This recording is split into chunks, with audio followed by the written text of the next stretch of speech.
이스라엘 백성들이 아이성 전투에서 첫 번째 전투 때는 패배했습니다. 두 번째 때는 매복의 전략을 가지고 승리를 했습니다.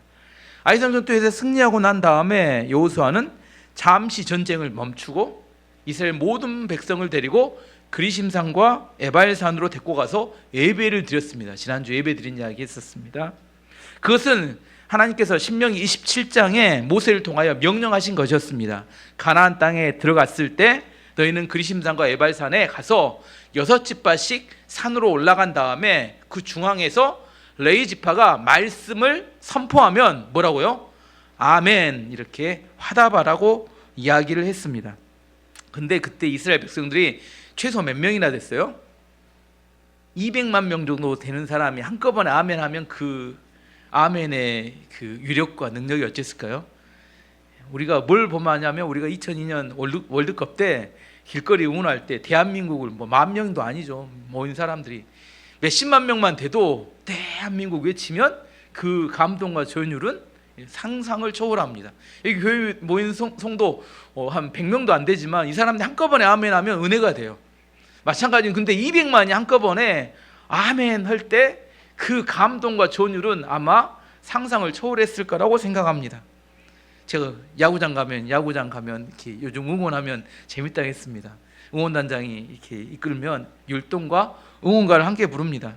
경기는 별 구경도 안 해요. 이기면 좋지만 이기지 않아도 별 상관없습니다. 응원하다 보면 스트레스가 풀리고 아무튼 그날 하루가 갑니다. 그래서 응원하러 간 사람들 꽤 많습니다. 왜요? 같은 마음을 가지고 같은 구호를 외치며 원래 교회에서 그렇게 해야 되는데 교회에서 하도 그렇게 안 하니까 야구장에서라도 10,000명 광주 야구구장이 16,000명 된다고 하는데 그 사람들이 한꺼번에 그 구호를 외치고 노래를 부르면 그렇게 그 마음이 하나 되기 때문에 즐겁고 신이 납니다. 안 가신 분들은 좀 가보시라니까요. 예, 공감이 안 되신 분들은 이제 야구장을 또 같이 가서 예배를 드려볼까요?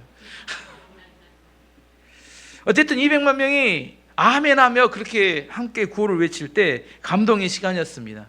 여호수아는 이 축제 예배를 드리고 이렇게 드리는 걸 통하여 전쟁보다 예배가 더 중요하고 전쟁보다 하나님의 말씀을 순종하는 게 더 중요하다는 것을 이스라엘 백성들 모두와 함께 공유했습니다. 그리고 난 다음에 그는 다시 백성들을 데리고 길갈로 원래 있었던 장소로 데리고 다 왔더니 낯선 손님들이 방문해 있었습니다. 자기들이 이렇게 소개합니다. 먼 나라에서 왔대요. 그리고 하나님의 놀라운 소식을 들어서 자기들이 평화 조약을 맺으러 왔다는 겁니다. 이게 뭔 뚱딴지 같은 소린가? 지금 땅 한 평도 없는 나라에 지금 이스라엘 백성들은 땅을 하나도 갖고 있지 않고 이제 막 전쟁 시작해서 전쟁을 한참 치러야 되는데 뭔 평화 조약을 맺으러 멀리서 왔다는 거예요. 상황에 맞지 않는 이야기였습니다. 여호수아가 그들에게 다그쳐 물었습니다. 지금 설교는 화요일 설교 들으면 다 나옵니다. 다그쳐 물었습니다. 너희들은 누구며 어디서 왔느냐 이렇게 말하니까 그 사람들이 뭘 이야기하잖아요. 누구인지를 이야기하지 않습니다. 어디서 왔는지도 이야기하지 않아요. 그냥 또 뭐라고? 또 아첨하는 말을 합니다. 우리는 당신들의 종입니다. 우리가 당신들의 하나님에 대한 이야기를 들었는데 당신들의 하나님이 애굽에서 행한 일, 요단 동편의 두 왕, 헤스본 왕 이렇게 시온과 바산 왕 옥을 쳐 죽인 이야기, 그 위대한 하나님에 대한 이야기를 막 늘어나요. 질문을 뭘 했는데 너희는 누구고 어디서 왔냐? 이건 대답을 하지 않아요. 막 아첨하는 말을 합니다. 이게 뭐예요? 기분은 좋습니다. 그래서 기분이 우쭐해졌어요. 일반적으로 사람들이 은혜 받고 난 다음에 예배 드리고 왔잖아요. 어떻게 해석해요? 우리가 멀리 가서 예배를 드리고 왔더니 하나님이 은혜를 주셔서 호의적인 사람을 보내주셨는갑다. 이게 하나님의 은혜인갑다. 이렇게 일반적으로 다 해석을 해버립니다. 하지만 이럴 때 조심해야 한다고 이야기 드렸습니다. 내 마음에 여유가 생길 때, 느슨해질 때 악한 마귀는 그 빈틈을 타고 들어옵니다. 곧 또 하나님의 이름으로 찾아와요. 예배하고 왔으니까 이 마귀 정도는 쉽게 이길 수 있겠지, 이렇게 하지만 쉽지 않다는 거예요. 에베소서 5장 15절 18절까지 우리가 살아가는 일반적인 지혜에 대한 이렇게 이야기합니다. 그런즉 너희가 어떻게 행할지를 자세히 주의하여 지혜 없는 자같이 하지 말고 오직 지혜 있는 자같이 하여 세월을 아끼라. 때가 악하니라. 그러므로 어리석은 자가 되지 말고 오직 주의 뜻이 무엇인가 이해하라. 술 취하지 말라. 이는 방탕한 것이니 오직 성령으로 충만함을 받으라. 지혜 없는 자같이 되지 말고, 지혜 없는 자란 어떤 사람이냐면 눈앞에 있는 것들에 마음을 빼앗겨서 방향을 잃어버리는 사람을 지혜 없는 자라고 합니다. 하나님께서 우리 가운데 주의 깊게 살펴보며 지혜롭게 행해야 된다. 여러분, 하나님을 믿는 사람들이기 때문에 지혜가 필요합니다. 믿음이 첫 번째 있는 사람들이 그 다음에 뭐가 있어야 하면 지혜가 있어야 되는데, 일반적으로 성도들이 뭘 구하지 않냐면 지혜를 구하지 않아요. 저는 여러분이 지혜를 좀 잘 구했으면 좋겠어요. 어떻게 하면 지혜로워질 수 있는지 세 가지에 대한 이야기를 오늘 아까 에베소 말씀합니다. 첫 번째는 세월을 아끼라. 첫 번째 지혜로워지는 방법은, 지혜롭게 행하는 것은 세월을 아끼라. 세월을 아끼라는 말은 뭔 말이냐면, 어리석은 사람은 시간이 많이 있다 이렇게 생각한다는 거예요. 지금 주어진 기회를 그래서 놓쳐버립니다. 다음에도 이런 기회가 오겠지 이렇게 생각한다는 거예요. 하지만 그때가 마지막 기회였던 경우가 많습니다. 세월을 아끼란 말은 나에게 지금 현재 주어진 기회를 놓치지 말라는 거예요. 다음에 오겠지. 이것은 어리석은 사람입니다. 두 번째는 주의 뜻이 무엇인가를 이해하라. 하나님이 지금 뭘 원하시는지를 이해해야 한다는 거예요. 사람들은 좁은 시야를 가졌습니다. 앞에 있는 것만 봐요. 자신이 보고 들은 게 전부라고 착각합니다. 하나님의 뜻이 무엇인지보다 자기 경험에 비추어서 결정합니다. 하나님의 뜻이 무엇인지를 알려고 하지 않고 좁은 시야에 갇히기 때문에 어리석은 결정을 합니다. 주의 뜻이 무엇인지를 이해해야 합니다. 세 번째는 성령의 충만함을 받으라. 어떤 걸 결정할 때 우리의 영향을 미치는 것들은 악한 마귀가 주는 욕망, 세상의 철학, 자기 자신이 안에 있는 아집, 그다음에 하나님의 뜻, 네 가지가 주로 많이 영향을 미치는데, 어떤 것을 따라가야 돼요? 하나님의 뜻을 따라서 결정하는 게 가장 지혜롭습니다. 근데 우리는 습관을 따라 결정하게 됩니다. 주로 뭘 따라갈 것인가? 아까 네 가지 중에서 사단이 주는 욕망, 그다음에 세상이 주는 철학, 그다음에 내 안에 있는 아집, 하나님의 뜻, 어떤 걸 따라갈까? 어떤 걸 따라가냐면 내 안에 무엇이 충만하냐에 따라서 그 충만한 걸 따라갑니다. 술 취한 사람은 뭘 따라갈까요? 술이 취하면, 저는 안 먹어본 지 오래됐는데, 술에 취하면 그 이성의 끈이 놓아진다고 합니다. 그러면 인간 안에 있는 근본적인 욕망이 드러난대요. 술에 취하면, 충만해 있으면 욕망을 따라서 선택합니다. 자기 생각이 충만한 사람은 아집을 따라 살아갑니다. 주변 사람들의 이야기로 충만한 사람들은 세상의 철학을 따라갑니다. 성령에 충만한 사람은 하나님의 뜻을 따라가게 되어 있습니다. 지혜로운 삶을 살기 위해서는 세 가지가 필요합니다. 세월을 아껴야 합니다. 두 번째는 하나님의 뜻을 이해해야 합니다. 세 번째는 성령에 충만해야 합니다. 안타깝게도 기브온 사람들에게 찾아왔을 때 이상한 점들이 있었음에도 불구하고 여호수아와 지도자들은 달콤하게 아첨하는 소리와 눈에 보이는 낡고 오래된 소품들에 속아 넘어갔습니다. 어떻게 했어야 되는데? 기도했어야 되는데, 하나님의 뜻이 무엇인지 물어봤어야 되는데 물어보지 않고 덜컥 평화조약을 맺게 됩니다. 14절 15절 말씀 보시면, 이스라엘 사람들은 그들이 가지고 온 빵을 맛보았습니다. 그러나 이스라엘 사람들은 어떻게 해야 할지 여호와께 묻지 않았습니다. 마침내 여호수아는 기브온 사람들과 평화조약을 맺고 그 사람들을 살려주기로 하였습니다. 이스라엘 사람들의 지도자들은 그 조약을 지키기로 약속했습니다. 영화 타짜, 이렇게 도박하는 영화 타짜에 나왔던 아주 유명한 대사가 있어요. 손은 눈보다 빠르다. 저는 전혀 이해가 안 되는데, 눈이 더 빠른데 손은 눈보다 빠르다. 이게 어떤 장면에서 나온 이야기냐면, 이렇게 도박하는 이렇게 사람들이 훈련하고 연습해요. 연습하는 중에 나온 표현입니다. 무슨 말이냐면, 이렇게 상대를 속여야, 상대의 눈을 속여야 이렇게 돈을 딸 수 있는 그 속임수가 난무하는 그 도박판에서 연습하고 훈련하는 사람이 어디까지 연습하고 훈련해야 되면 상대방의 눈을 속일 수 있는 빠른 손을 가질 때까지 이렇게 훈련한다는 거예요.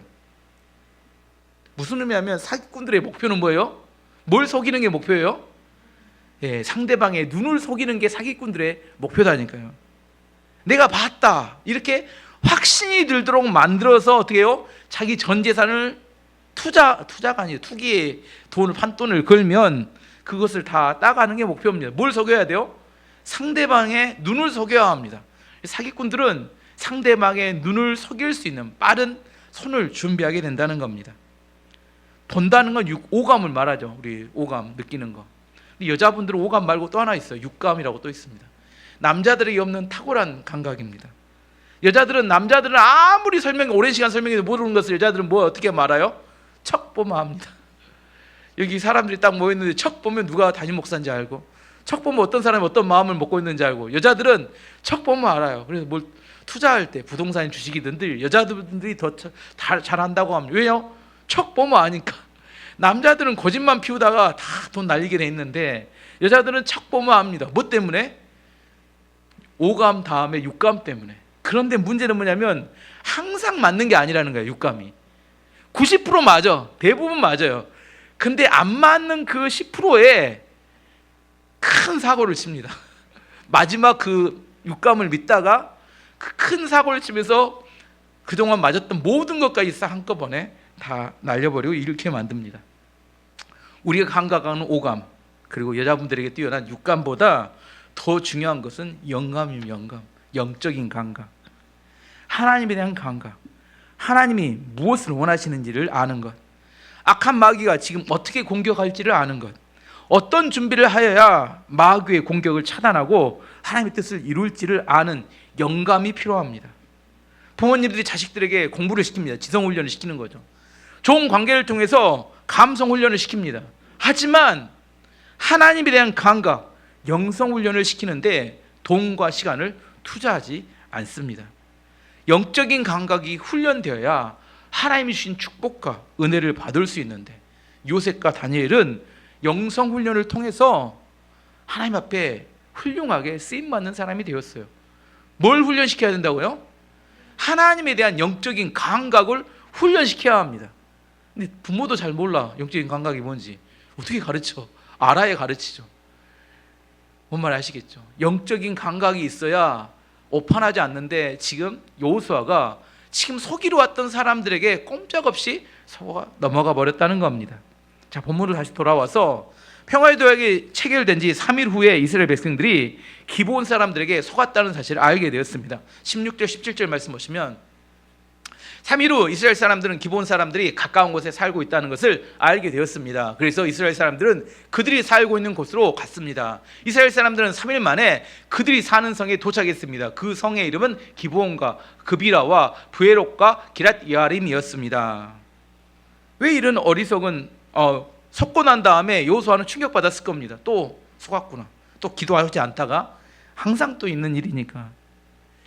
이스라엘 백성들은 속아 넘어간 여호수아에 엄청 분노를 했던 것 같아요. 불만을 터뜨렸습니다. 18절 말씀 보시면, 그러나 이스라엘 사람들은 이 성을 공격하지 않았습니다. 왜냐하면 이스라엘 사람들은 이스라엘의 하나님 여호와 앞에서 그들과 약속을 맺었기 때문입니다. 이스라엘의 모든 사람들이 그들과 평화제약을 맺은 지도자들에게 불만을 터뜨렸습니다.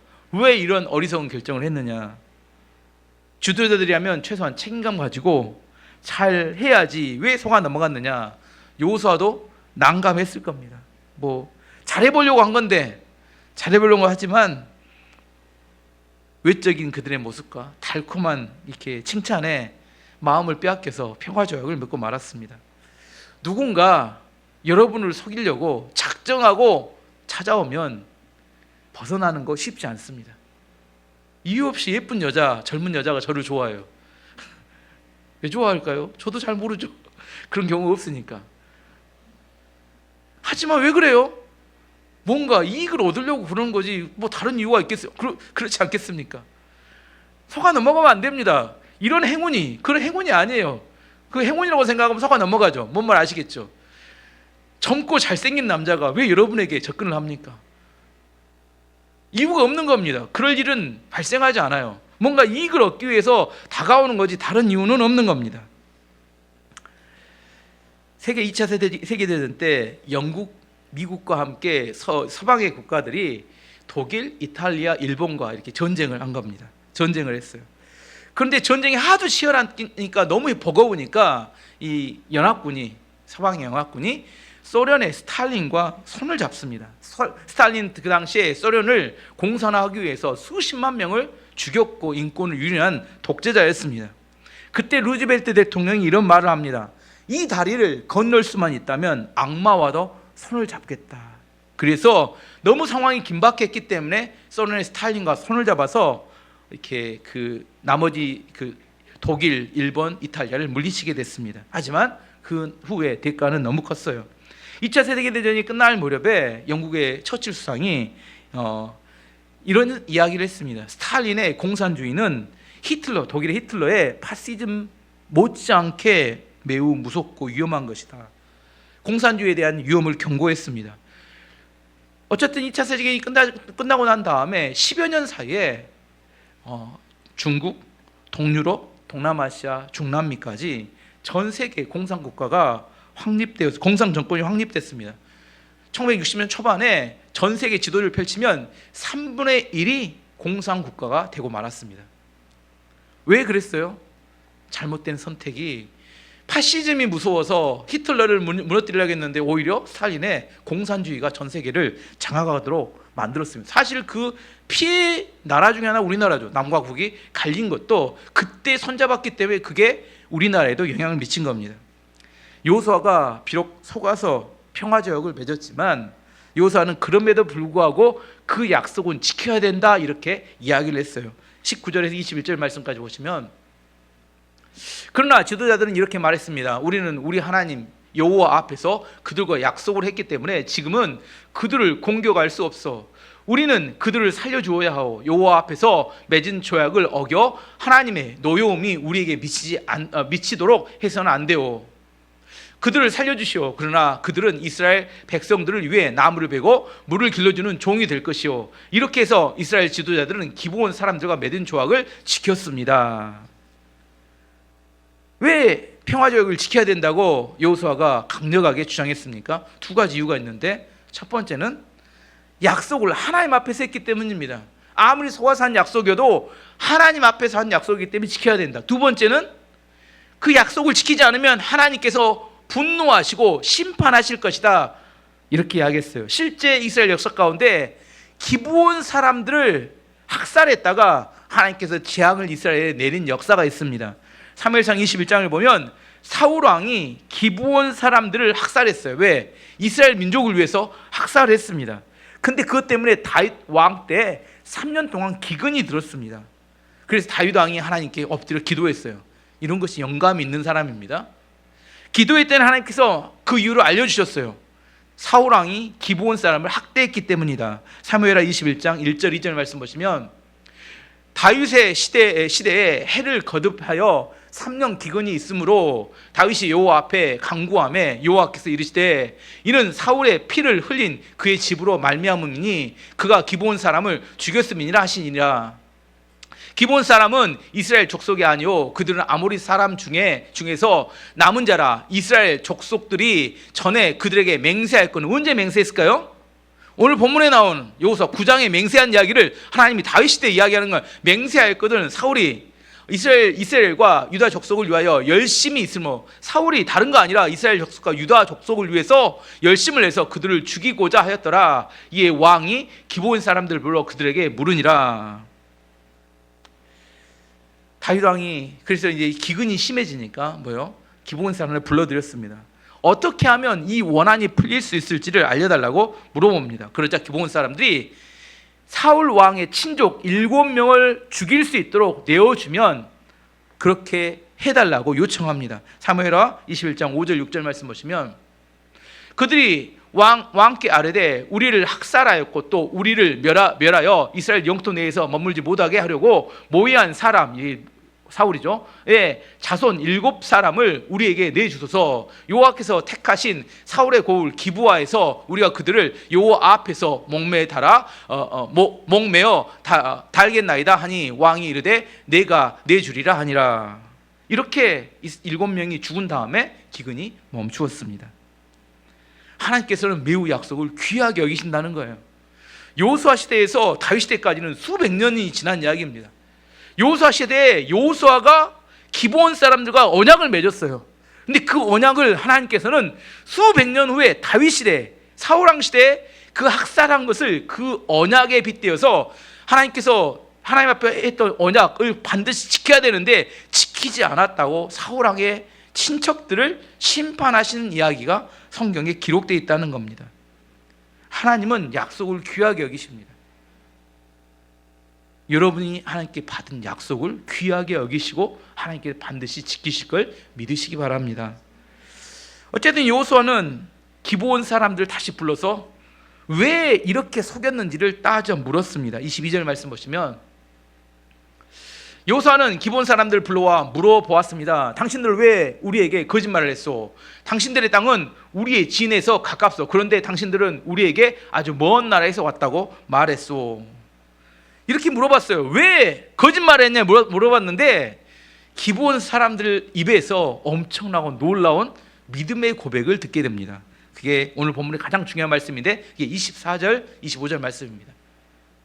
기브온 사람들이 여호수아에게 대답했습니다. 우리는 당신의 하나님 여호와께서 자기 종 모세에게 이 땅 모두를 당신에게 주라고 했다는 것을 들어서 알고 있습니다. 또 하나님은 이 땅에 사는 모든 사람들을 죽이라고 당신에게 말씀하셨다는 것도 알고 있습니다. 그래서 우리는 당신들에게 생명을 잃을까 봐 두려웠습니다. 이 때문에 우리가 거짓말을 한 것입니다.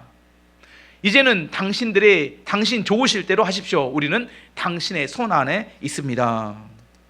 원래 이런 믿음의 고백은 이스라엘 유대인들이 해야 될 고백인데 이 사람들은 맨날 이야기해도 안 믿어요. 유대인들은 아무튼 징한 사람들이에요. 하나님께 이 땅을 주시겠다고 했다니까, 이 땅 다 주기라니까 해도 절대 안 믿는데 누구는 믿어요? 기브온 사람 어떻게 믿는지 모르겠어요. 이해가 안 돼. 믿음이 왜 선물인지 알 것 같아요. 소문으로 간혹 들었던 이야기는 뭘 믿어요? 모세에게 이 땅을 다 당신들에게 주기로 약속했다는 것을 우리는 알고 있습니다. 이렇게 알고 있습니다.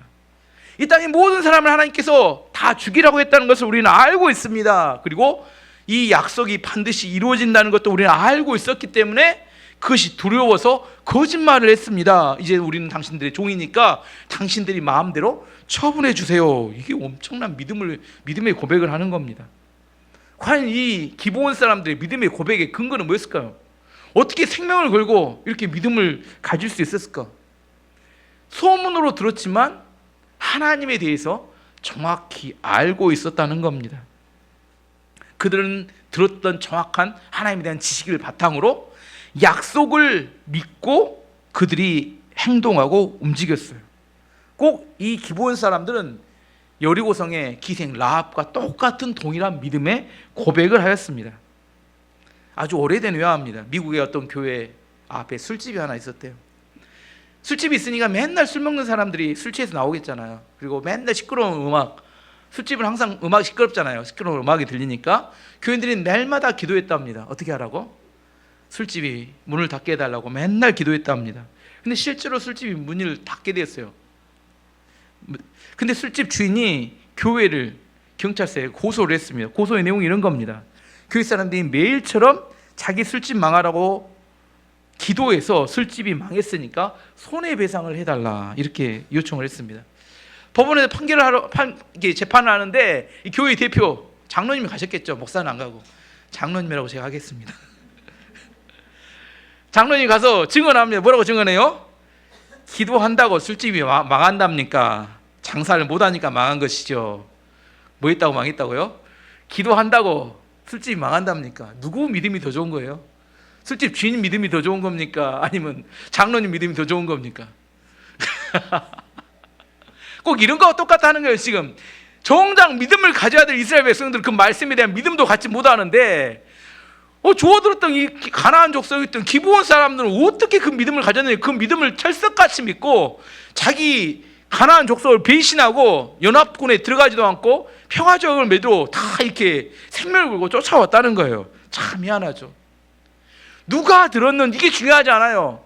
누가 그걸 믿고 있는지가 중요합니다. 누가 그 약속을 받았는지 중요하지 않아요. 그 약속을 진짜 믿고 순종하는 사람이 중요한 거예요. 어떤 사람이 약속을 받았어요. 근데 그 사람이 안 믿고 해래. 그러면 누가 그거 좋은 거 같으면 내가 가져오면 됩니다. 그 꿈 내가 꾸면 돼요. 꿈을 꾸고 그 믿고 순종한 사람이 나중에 그 축복을 함께 받기 때문입니다. 누가 꿨는지 누가 받았는지 이게 중요하지 않다니까요. 성경 말씀 마찬가지예요. 이거 저는 받은 적이 한 번도 없어요. 이거 40명 정도 되는 성경의 기자들이 하나님께 받은 말씀입니다. 성령을 통해서. 하지만 이것을 내 믿음으로 만들면 이게 내 것이 되는 거예요. 누가 받았는지가 중요한 게 아니라 누가 믿고 순종하는지, 그게 훨씬 중요하다니까요. 이들이 이런 믿음의 모험을 할 수 있었던 것은 하나님에 대해서 정확히 소문으로 들었지만 알고 있었기 때문이에요. 이거 알고 있다는 거예요. 우리가 어떤 일을 잘못 선택합니다. 실수합니다. 그러고 나서 항상 하는 변명이 뭐예요? 나는 잘 몰랐는데요. 친자가 알려주지. 몰랐다고 변명이 될 수 없는 겁니다. 알려주지 않은 게 아니라 계속 말하지만 듣고 싶은 것만 듣기 때문에 자기 귀에는 들리지 않은 겁니다. 정확히 알아야 합니다. 하나님의 마음과 하나님의 뜻이 무엇인지 알아야 돼요. 모르기 때문에 변명이 될 수 없습니다. 아는 걸 바탕으로 우리가 믿어야 합니다.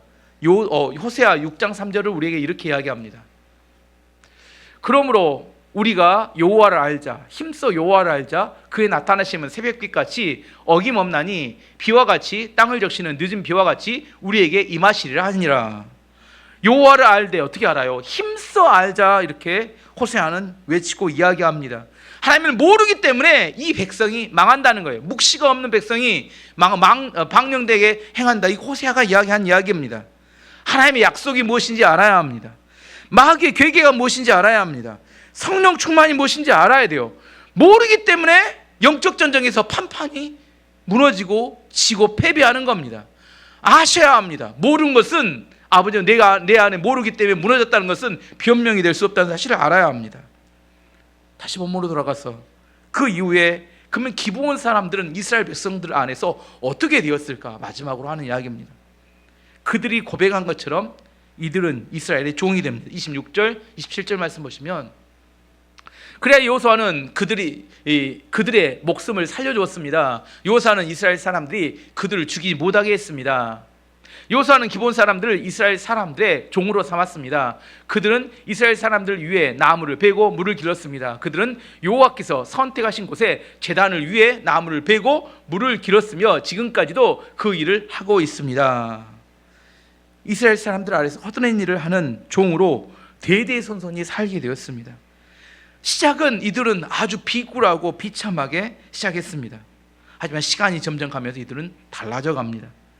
이스라엘 사람들이 이 사람을 개인의 종으로 쓰지 않고 레위 사람들을 도와서 성전에서 성전을 섬기는 일에 이 사람들을 씁니다. 그래서 이들이 나중에 뭐가 되냐면 성전의 문지기가 되거나 성전의 청소부가 되거나 성전의 여러 가지 제사를 돕는 레위인 아래서 돕는 사람들로 변화하게 됩니다.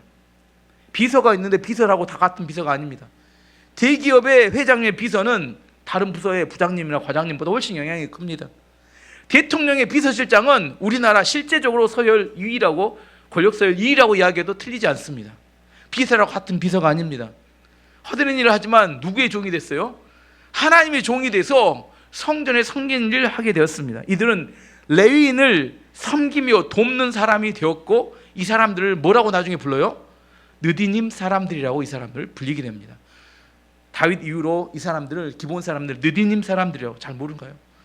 유명한 이름인데, 예, 느디님 사람들이라고 합니다.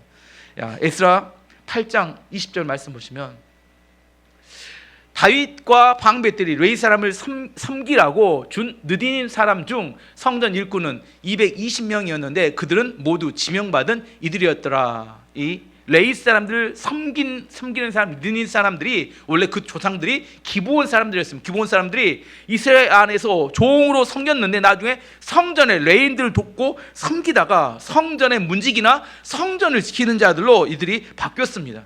이들이 대대손손이 이스라엘 백성들과 함께 살다가 바벨론의 나라가 망했을 때 상당수의 많은 느디밋 사람들과 함께 포로로 잡혀갑니다.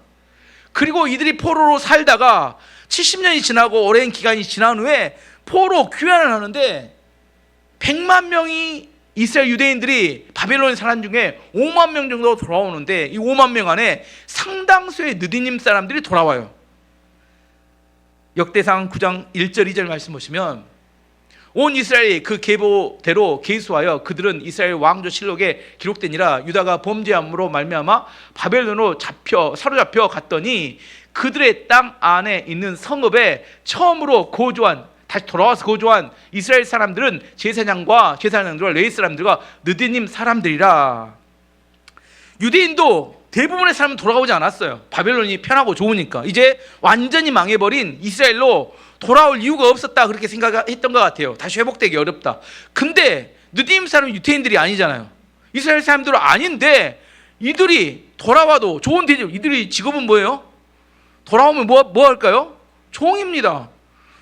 차라리 어디가 나아요? 바벨론이 낫죠. 거기는 종이 아니니까. 어차피 유대인이나 느님이 다 종인데. 근데 이들이 유대인들과 함께 돌아왔어요. 왜 돌아왔을까?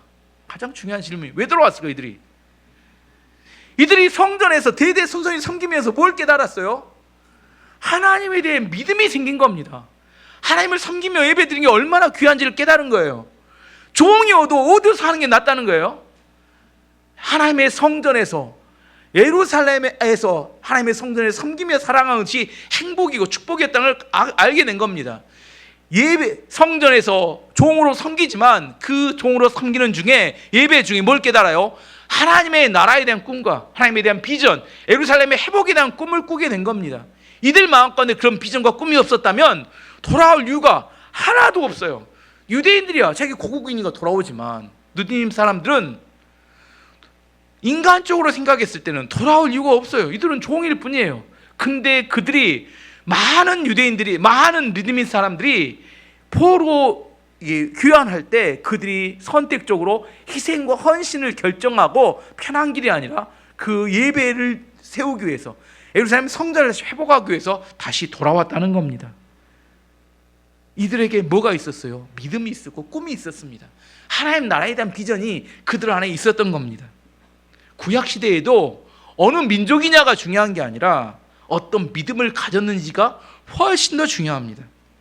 어떤 신분이냐, 종이냐 아니냐, 이게 중요한 게 아니라 하나님과 얼마나 가까운 곳에서 살았느냐, 이게 훨씬 더 중요하다는 겁니다. 느디님 사람들의 이 믿음과 헌신을 통해서 우리에게 주는 교훈과 지혜가 많다고 생각합니다. 처음 시작은 너무 초라하게 시작해서 뭘로 시작했어요? 속임수로 시작했어요. 속여서라도 어디에 들러붙어야겠다? 하나님께 달라붙어야겠다. 이게 그들의 시작이었어요. 그들은 믿음을 가지고 하나님께 종으로 시작했는데 그들이 나중에 하나님 나라를 위해서 크게 쓰임받았던 그런 한 민족이, 한 족속이 되었다는 겁니다. 다윗이 이런 믿음의 고백을 합니다. 시편 84편 10절 말씀 보시면, 주의 궁정에서의 한 날이 다른 곳에서의 첫날보다 나은즉 악인의 장막에 사는 것보다 내 하나님의 성전 문지기로 있는 것이 좋사오니. 성전 문지기 뭐예요? 느디님 사람처럼 초라하고 하찮은 일이지만 내가 하나님께 영광을 돌리며 예배만 드릴 수 있다면 나는 그게 되어 세상에서 풍요로움 속에서 영광을 누리는 것보다 훨씬 행복하고 좋습니다. 이런 다윗의 고백입니다. 저는 우리의 시작이 무엇이냐, 이게 중요하진 않습니다. 초라한 시작일 수 있어요. 그래도 괜찮습니다. 지금은 아무것도 아닌 별 볼 일 없는 사람일 수 있으면 그래도 괜찮습니다. 하나님께서는 그 하나님 약속의 말씀을 굳게 믿는 그 사람에게 언젠가는 하나님의 약속대로 놀라운 축복과 은혜를 부어주실 걸 믿기 때문입니다. 느디님 사람들은 억지로 하나님을 섬긴 게 아니라 그들 안에 종이었지만 성전에 섬기다 보니까 그들의 마음이 뜨거운 감동과 감정과 하나님에 대한 갈망이 생겼기 때문에 이런 헌신을 할 수 있었습니다. 저는 우리 교회 모든 성도님들이 하나님과의 친밀한 관계 속에서 이런 느디님 사람들과 같은 마음으로 하나님을 섬기는 교회와 성도가 되시기를 축원합니다.